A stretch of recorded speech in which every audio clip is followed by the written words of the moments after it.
Hello everyone, I am Avantika Agarwal, an undergraduate student at IIT Delhi.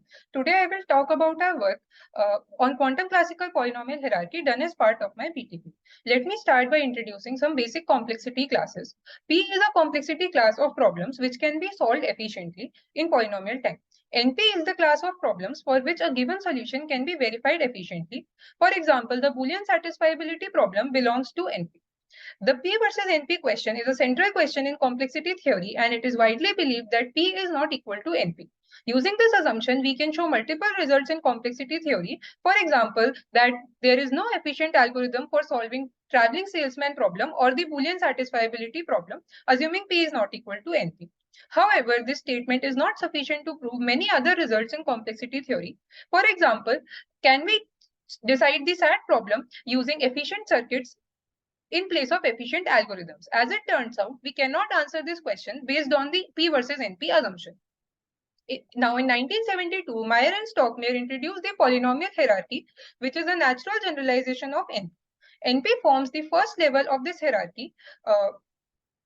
To understand this hierarchy better, let us look at the complexity class sigma 2, which is the second level of this hierarchy.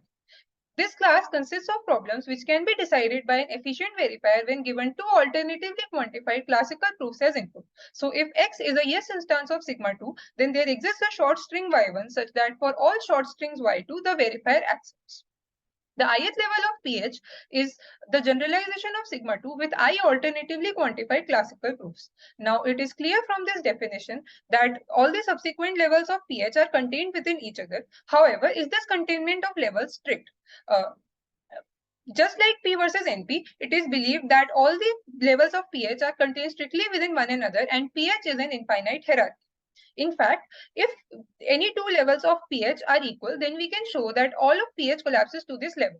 For example, if NP is equal to sigma 2, then pH collapses to NP. This is known as the pH collapse theorem, and the non-collapse of pH is a stronger assumption than P is not equal to NP. There are multiple implications of the infinitude of pH. For example, recall the question of deciding SAT using small circuits. Karp and Lipton proved that Boolean satisfiability problem cannot be decided by small circuits, assuming that pH is infinite. Similar questions have also been studied in the quantum setting. In 2018, GSS-SY introduced the quantum classical polynomial hierarchy, or QCPH. The first level of QCPH, which is called QCMA, is the quantum classical generalization of NP.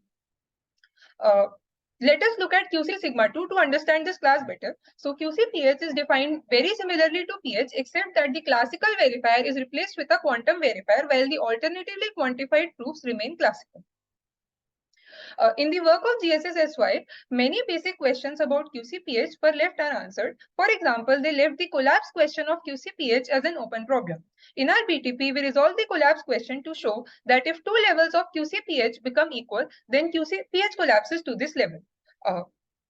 Next, GSS-SY also considered a quantum classical variant of Karp-Lipton theorem. Recall that the Karp-Lipton theorem says that NP cannot be decided by a small classical circuit family, assuming pH is infinite. Can QCMA be decided by a small non-uniform quantum circuit family? GSS-SY show a weaker result, which says that precise QCMA, which is a much bigger class, cannot be decided by a small family of non-uniform quantum circuits. They leave the more general question for deciding QCMA as an open problem. We resolve this open question to show that if QCPH is infinite, then QCMA cannot be decided by a small family of non-uniform quantum circuits. Finally, GSS-SY also consider a quantum classical variant of Toda's theorem. Toda's theorem says that if we can count the number of satisfying assignments for any Boolean formula, then we can solve every problem in pH. Whether the power of counting the satisfying assignments also allows us to solve every problem in QCPH is an open question. We attempt to resolve this question in our BTP, and a detailed description of our attempts can be found in my BTP report. Thank you.